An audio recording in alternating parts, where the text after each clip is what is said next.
예전에는 우리 어디 처음 설교를 가면 제가 제일 잘했던 것 있죠. 그런 거 뭐 제가 생각하기에 회중들 반응이 참 좋았다. 그런 거를 이렇게 설교를 했었습니다. 또는 제가 생각하기에 성경 해석 이거 참 기가 막히다. 그런 걸 설교를 했었는데 좀 변하더라고요. 기도를 했어요. 기도를 했고 여기 오기 전에 여러분들 교적부를 아직 제가 열어볼 수가 없어서 여러분들 사진을 보진 못했지만 이름이 적혀 있는 제적부를 쭉 봤습니다. 쭉 봤는데 오기 전에부터 이렇게 여러분 보기 전부터 설레이더라고요. 여러분들 함께 신앙생활할 걸 생각하니까 그러면서 하나님 앞에 기도를 했습니다. 하나님, 어떤 말씀을 처음에 나눠야 될까요? 제가 잘했던 거 그런 거 말고 성령 하나님께서 우리 청년 공동체에게 주시는 하나님의 말씀을 하나님 주십시오. 그렇게 기도를 해서 응답받은 말씀이 바로 오늘 본문입니다. 오늘 본문 말씀인데 목회라는 것에 대해서 참 저는 길게는 아직 이렇게 못했는데 한 13년 차 정도 됐습니다. 목회라는 걸 이렇게 하면서 코로나 이제 3년 시기도 지나갔죠. 참 많은 생각을 하게 되는 것 같아요. 요즘 이 시대에 참 목회를 하는 것이 어떤 의미가 있을까? 참 어렵고 답을 내기가 참 어렵더라고요. 그래서 참 고민도 많이 하고 하나님 앞에 기도도 했었습니다. 그때 제가 하나님 앞에 그런 어떠한 기도와 어떻게 해야 될까요? 저는 목사 안수까지 받아서 어떻게 사역을 해야 합니까? 그런 중에 하나님께서 저에게 이렇게 여러 사람을 통해서 인도해 주셔서 주셨던 말씀이 오늘 본문 말씀이었는데 오늘 이 말씀을 함께 나누기 원합니다. 예수님도 그 누가복음 말씀에 보면 목회를 시작하시죠. 이 30살에 성령이 비둘기같이 임재하시는 그 세례를 받으신 다음에 30살부터 이제 시작을 하십니다. 우리 4장 우리 읽지는 않았지만 우리 13절부터 15절까지의 말씀을 보시면요, 예수님께서 마귀의 시험부터 받습니다. 공생애를 시작하면서 마귀의 시험부터 받는데 그 모든 시험을 다 한 후에 얼마 동안 이제 마귀가 떠나갑니다. 그리고 예수님께서 드디어 그 성령의 능력으로 갈릴리에 돌아갔습니다. 그래서 그 소문이 온 사방에 퍼져나갔죠. 근데 친히 여러 회당에서 가르치심에 뭇 사람들에게 칭송을 받았다라고 합니다. 여러분, 이렇게 예수님께서 성령의 충만함을 힘입어서 이제 설교 사역도 하시고 본격적으로 사람들을 만나면서 고치는 사역, 여러 가지 천국 복음을 전파하는 그런 사역들을 할 때에 놀라운 일이 일어나야 되잖아요. 그렇죠? 근데 예수님이 목회하던 그때에 처음 그 시작을 누가복음은 그 목회의 대상자들의 첫 번째를 누구라고 이야기하냐면 16절 말씀, 제가 PPT는 준비하지 않았는데요, 예수께서 그 자라신 곳 나사렛으로 가십니다. 그러니까 예수님께서 자라시고 그 삶의 모든 그 일정을 아시는 모든 그 사람들이 가족 같은 분들에게 찾아갔던 것입니다. 그 사람들에게 찾아가서 늘 하시던 대로 회당에 들어가서 성경을 읽으셨습니다. 그리고 설교를 하셨습니다. 어떻게 설교를 하셨냐면 18절 말씀입니다. 18절 말씀, 주의 성령이 내게 임하셨으니 라고 시작하죠. 이는 가난한 자에게 복음을 전하게 하시려고 내게 기름을 부어주시고 나를 보내사 포로된 자에게 자유를, 눈먼 자에게 다시 보게 함을 전파하며 눌린 자를 자유롭게 하고 주의 은혜의 해를 전파하게 하려 하심이라. 하나님께서 예수님에게 그 성령의 놀라운 권능과 능력을 주셔서 지금 예수님께서 사역하시는 그 사역에, 그 설교 중에 수많은 사람들이 어떠한 일이 일어나냐면 가난한 자에게 복음이 전파되어지고 또 포로된 자에게 자유가, 눈먼 자에게 다시 보게 함을, 억눌린 자에게 자유케 되는 어떠한 기적들이 일어났던 것입니다. 근데 지금 목회의 그 첫 대상자로 보여지고 있는 나사렛 사람들은 어떠한 반응과 어떠한 태도로 예수님 앞에 나아오고 있냐면 22절 말씀 한번 보십시오. 22절 말씀과 우리 24절입니다. 우리 한번 PPT 다 함께 한번 읽어볼까요? 시작. 놀랍게 여겨 이르되 이 사람이 요셉의 아들이 아니냐. 내가 진실로 너에게 이르노니 선지자가 고향에서는 환영을 자가 없느니라. 예수님께서 놀라운 명성을 그런 어떠한 사방에 퍼져나갔는데 그 예수님께서 처음으로 누가복음에서 보여주시는 나사렛이라는 곳에 가서 사역을 할 때 사람들의 반응은, 그러니까 지금 이방인 불신자들에게 하는 게 아니거든요. 회당 아닙니다. 예배를 드리는 장소라고요. 근데 그 목회의 처음 대상자로 보여주는 그 사람들의 모습은 어떤 모습이었냐면 아무런 기대감이 없는 거예요. 예수님을 통해서 어떠한 기적을 보더라도, 말씀의 능력을 보더라도 이 사람은 우리가 알고 있는 그냥 목수의 아들 아니냐, 어떻게 이렇게 할 수가 있느냐, 그냥 놀랍게 여기는 거예요. 요셉의 아들이 아니냐. 요즘 이 시대에도 마찬가지인 것 같습니다. 수많은 사람들이 교회로 예배를 드리러 나옵니다. 지금 불신자들 얘기하는 게 아닙니다. 근데 예배에 나와서 아무런 기대감이 없는 거예요. 오늘 말씀을 통해서 나를 만지시고 나를 치유해 주시고, 아니 하나님께서 나에게 주시는 말씀은 무엇일까? 기대감이 전혀 없어요. 그냥 늘 익숙하게 하던 거, 그냥 예배 가서 그래 뭐 얘기하네, 아이 뭐 저거, 아무 기대감이 없는 것입니다. 우리 청년 공동체는 어떻게 예배하고 계십니까? 혹시 이런 모습으로 예배에 나와서 혹시 계신 분 있지 않으십니까? 아무런 기대감이 없고, 예수님께서 다른 이제 복음서에 보면 이 나사렛이라는 곳에서는 아무런 기적도 행하실 수가 없다라고 말씀을 하세요. 왜냐하면 하나님께서, 예수님께서 능력이 없기 때문이 아니에요. 왜냐하면 우리의 마음밭이 너무나도 강팍해져 있어서 예수님께서 우리 마음에 들어올 자리가 없는 것입니다. 예수님 당시에도 그랬어요. 가끔 제가 여기 오기 전에 새가족부를 이렇게 담당을 했었습니다. 우리 장년부 이렇게 맡으면서 가끔 어떤 분들은 이런 말씀을 하세요. 교회 처음 이제 왔는데 우리 아내가 하도 가자 그래서 따라왔습니다. 뭐 그런 거겠죠. 여러분들은 부모님이 하도 닥달하니까 왔어요. 뭐 그런 말이겠죠. 그런 분들이 이렇게 새가족 교육을 합니다. 그러면서 복음을 제가 전해요. 근데 어떤 분들은 이렇게 이야기를 해요. 저는요, 하나님이 계신 거를 딱 한 번만 보여주면 믿겠어요. 그런 분들이 계세요. 그럼 과연 보여주면 잘 믿을까요? 저는 그렇게 생각이 안 들어요. 왜냐하면 하나님 본체이신 예수 그리스도가 이 땅에 친히 성육신 하셔서 오셨거든요. 근데도 믿지 않는 사람들은, 여전히 마음 문이 닫혀 있는 사람들은 닫혀 있는 것입니다. 여러분, 하나님을 믿는 것은 온전히 하나님 은혜입니다. 아멘이십니까? 우리가 본다고 해서 믿는 것도 아니고, 에베소서 2장 8절 말씀에 보면 온전한 선물이라고 이야기를 해요. 저는 말씀을 준비하면서 그런 생각이 들었습니다. 이곳에도 혹시 여전히 모태신앙으로 어쩔 수 없이 와서 앉아있는 우리 청년들이 혹시나 있지 않을까? 그런 사람이 있으면 어떻게 하나? 어떻게 하긴요? 기도하겠습니다. 예수님도 포기하지 않고 그들에게 찾아갔습니다.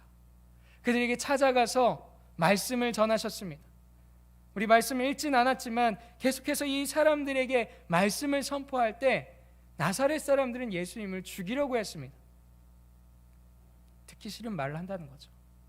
그럼에도 불구하고 끝까지 예수님은 이 사람들을, 바리새인과 제사장들 찾아가셔서 끝까지 말씀을 전하십니다. 여러분, 하나님은 우리를 포기하지 않으십니다. 그래서 이 자리에 나와서 여러분, 하나님을 꼭 만나실 수 있기를 바랍니다. 저는 그것을 위해서 이곳에 온 줄 믿습니다. 그 목회 대상자들이 첫 번째로는 그런 사람들을 이제 4장에 보여주면서 시작을 합니다. 우리 두 번째로 우리 읽은 본문 말씀인데요, 우리 40절 말씀 보시면 예수님께서 이렇게 여러 가지 사역을 하실 때에 온갖 병자들을 말을 하고 있습니다. 오늘 우리 읽은 본문 말씀이죠. 이 사람들은 예수님 앞까지 나온 거예요. 누구의 손에 의해서요? 다른 사람들의 손에 의해서. 두 번째 부류로 볼 수 있는 것은 병에 걸려서 예수님을 찾는 단계까지 간 것입니다. 그래서 나의 유일한 소망, 지금 내가 예수님 앞에 나아가면 나의 문제가 해결이 되어질 수 있을까? 그런 사람들이 예수님 앞에 나와서 지금 자신의 문제를 이야기하고 고쳐달라고 요청하는 것입니다. 여러분, 하나님 앞에 나아갈 때 참 다양한 모습으로 나아갑니다. 어떤 사람들은 병에 걸려서 정말 교회로 와서 이렇게 신앙생활을 시작하는 사람들도 있고요. 그리고 제가 새가족부 담당을 했다고 했지 않습니까? 어떤 사람들은 그래, 지나가다가 오늘 죽고 싶어갖고 자살하고 싶은데 마지막으로 보이는 게 교회였다, 그래서 교회에 들어오신 분들도 있더라고요. 참 다양한 모습으로 와요. 내면의 문제가 뭔지는 자세히 듣지는 못했지만 그런 분들이 오셔서 예배를 드립니다. 한 번, 두 번 나오다 어떤 사람들은 교회에 정착을 하고 예수 그리스도를 믿게 됩니다. 여러분, 어떤 모습으로 지금 이러한 혹시 모습으로 하나님 앞에 어떤 것을 요청하시기 위해서 나오신 분들 있으십니까? 그럼 여러분, 우리의 문제를 해결해 주시는 그분 앞에 나아가시길 바랍니다. 그리고 하나님 앞에 간절히 기도하시길 바랍니다. 하나님, 내가 가지고 있는 이 인생의 문제들을 하나님 앞에 솔직하게 올려드립니다. 해결해 주십시오. 하나님, 나의 기도를 들어주십시오 라고 기도하실 수 있기를 바랍니다. 마지막으로 우리 예수님 당시에 목회하던 사람들을 이렇게 보시면, 우리 40절 말씀 다음 PPT 보여주시면요, 병자들을 데리고 오는 사람들이 있습니다. 그러니까 해질 무렵 사람들이 나오죠. 그러니까 이 사람들은 어떤 사람들이냐, 예수님이 어떠한 분이신지 정확하게 알고 많은 사람들을 예수님께로 인도하는 성숙한 사람들입니다. 교사도 많이 하시죠? 그렇죠? 여러분들 영혼들을 데리고 예수님께로 나가는 사람들이잖아요. 이런 사람들이 예수님 앞에 지금 나왔다라는 것입니다. 다양합니다. 아무런 기대감 없는 사람들, 아니 어떠한 조금의 희망과 기대가 있어갖고 하나님을 바라보는 것이 아니라 내 문제 때문에 나아가는 사람들. 세 번째로는 자원하여서 예수님 앞에 나아가는데 그냥 나아가는 것이 아니라 섬김과 봉사로 다른 사람들을 인도할 만한 어떤 영적인 아비의 상태에 있는 자들도 있다라는 것입니다. 여러분, 어느 단계에 계십니까? 우리 예수님께서는 그런 한 사람 한 사람을, 그렇게 나아오는 사람들을 어떻게 목회하셨느냐 보면 이렇게 나와 있습니다. 40절 말씀 보시면 다음 PPT 넘겨주시면요, 해질 무렵이라고 합니다. 여러분, 예수님께 수많은 사람들이, 무리가 몰려 들어왔습니다. 얼마나 피곤했을까요? 하루 종일 병자들을 고치고 말씀을 선포하고, 저는 주일날 이 1시간 예배하면서 이 가운데 20분에서 30분 정도의 설교하는 것도 헥헥헥하고 힘들어하는데, 우리 예수님께서 하루 종일 그 사역을 하시고 이제 조금 쉴만할 때에 해질 무렵에 사람들이 이렇게 많이 찾아오는 거예요. 그럼 그럴 수 있지 않습니까? 오늘은 그만, 피곤합니다. 오늘은 좀 쉬고 싶네요. 저도 이제 조금 쉬고 내일 다시 오세요. 이렇게 이야기할 수 있는데 예수님께서는 그렇게 목회를 안 하셨더라고요. 예수님께서 목회하셨던 방법은 사람들이 원하고 사람들이 간절히 바라고 필요한 사람들이 있다면 해질 무렵에도 하나님의 그 말씀을 선포하고 고쳐주시는 그 사역을 예수님께서는 감당하셨던 것입니다. 제가 기도하면서 여러분께 왔습니다. 부교육자가 이렇게 이동이 있는 것 참 죄송한 마음이 있습니다. 저도 기존에 섬기던 교회가 있고, 근데 제가 기도하면서 온 것이 있습니다. 전에는 제가 장년 사역만 이렇게 주로 했습니다. 장년 사역하면서 사실 제 정서가 굉장히 이렇게 노령화돼 있어요. 왜냐하면 65세에서 72세까지 되는 제가 이름이 청바지라고, 청춘은 바로 지금부터라는 공동체를 만들어서 그 은퇴하신 분들이, 은퇴 권사님들, 은퇴 장로님들하고 같이 이렇게 거기서 설교도 하고 그렇게 했었거든요. 그래서 하나님, 제 정서를 좀 낮춰주십시오. 우리 청년들하고 같이 찬양도 하고 우리 청년들하고 같이 사역을 해야 합니다. 그러면서 기도했던 게 있습니다. 그 전에는 이제 우리 어른들은 이렇게 배려한다고 절대 이렇게 퇴근 시간에 이렇게 건드리지를 않으세요. 어떻게 하셨냐면 우리 목사님 월요일은 쉬시는 날이고 우리 저녁에는 집에 들어가셔야 되고, 그러니까 최대한 낮에 주일에 토요일에 어떻게든 그렇게 하셨거든요. 그래서 제가 이제 성신교회 오는 그 결정이 되고 하나님 앞에 기도를 했습니다. 예수님처럼 하나님 필요한 사역이 있다면 다시 제 마음 가운데 열정을 허락하여 주셔서 우리 청년들하고 모임도 하고 기도도 하고 말씀도 나눌 수 있는 하나님 열정을 허락하여 주시옵소서. 그렇게 기도했습니다. 여러분 기도해 주실 거죠? 그리고 우리 예수님께서 어떻게 목회를 하셨냐 보면은 그렇게 해질 무렵까지 병자들을 고치시고 또 더 이렇게 눈에 띄었던 그 단어는 일일이라는 단어입니다. 온갖 병자들을 다 데리고 예수님 앞에 나오는 수많은 사람들이 있는데 다수대 개인으로 만난 것이 아니라 일일이 한 명 한 명 다 인격적으로 만나서 목회를 하셨던 것입니다. 그러면 저는 여러분 여기 몇 명 안 되잖아요. 그렇죠? 어제도 제가 한 30명 되는 우리 청년들에게 일일이 카톡을 이렇게 이름을 쳐가면서 이렇게 보냈습니다. 카톡 받으셨나요 혹시? 네, 많은 사람들이 이렇게 일십하시는 분도 있고 그리고 안 일십하시는 분도 있고 그리고 답장을 주시는 분들도 있더라고요. 또 너무 감사했어요. 답장을 주시는 분들은. 또 교회를 나오지 못하더라도 답장을 주시는 분도 있더라고요. 제가 9년째 교회를 안 나오고 있습니다. 하지만 이렇게 기회가 되면 꼭 한번 찾아뵙겠습니다. 그런 분도 있고, 제가 주일날 일을 합니다. 그래서 주일날 못 뵙습니다. 그렇게 답장을 주시는 분들도 있었습니다. 근데 제가 마음 가운데 여러분들을 향한 제 사역의 목회의 가장 중요한 원리로 이렇게 하고 싶습니다.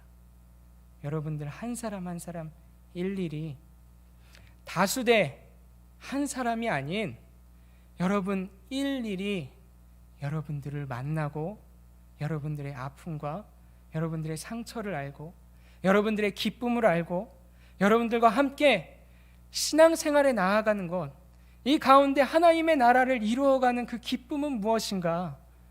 작은 천국을 누리며 나아가길 소원합니다. 그것을 위해서 여러분 해주셔야 할 게 있습니다. 뭐냐면 나사렛 사람들과 같이 도망가시는 분들도 있겠죠. 기대감 없이. 그래도 저는 계속해서 두드릴 거예요. 10번이 안 되면 20번, 20번이 안 되면 30번 계속해서 두드릴 것입니다. 근데 혹시 그렇게 도망갈 정도가 아니시라면 여러분 마음 문을 열어주십시오. 물론 요즘 교육자에게 마음 문을 여는 게 참 쉬운 세대는 아닌 것 같습니다. 그럼에도 불구하고 저는 예수님의 목회 원리에 따라서 여러분들 목회하고 싶습니다. 저도 마음 문을 열고 여러분들과 함께 하고 싶어요. 그리고 여러분들에게 부탁드립니다. 일일이 다가가고 일일이 여러분들과 함께 하기 원하는 제 마음을 조금씩 받아주시길 바랍니다. 예수님께서는 일일이 그 손을 얹으시고 그들을 고쳐주셨다라고 합니다. 여러분, 우리가 신앙생활에 나아갈 때 하나님께서 일하시고 역사하시는 방법은 여기 세운 부족한 이 지도자를 통해서 여러분들을 만져가십니다. 여러분들을 성장시켜 나아가십니다. 여러분들의 영적 상태를 파악하게 하셔서 필요한 것을 먹이시고 입히시는 하나님이심을 여러분 믿는 믿음으로 마음 문을 열어주시길 바랍니다. 저는 부족하지만 여러분들 이름 한 명 한 명 불러가면서 기도하는 목사 되고 싶습니다. 정말 진심으로 진정성 있는 목회를 하고 싶습니다. 얼마 인원도 되지 않잖아요. 그렇게 기도하며 나아갈 때 여러분들과 정말 테이블러스라고 우리 블렌딩을 잘 했더라고요. 함께 하는 게 너무나도 행복한 공동체, 정말 작은 천국을 이루어가며 아직 예수 그리스도를 만나지 못한 우리 청년들이 있다면 이 부족한 이 지도자 한 사람을 보내주셨는데 여기에 서 있는 이 사람을 통해서 흘러나오는 복음을 통해 예수 그리스도를 만나는 그 기적의 역사를 여러분 경험하셨으면 좋겠습니다. 아직 어린아이와 같은 신앙생활을 하고 있다면 성장할 수 있도록 단단한 음식을 먹일 때 여러분 먹고 성장할 수 있는 그런 우리 성신 공동체가 되길 간절히 소원합니다.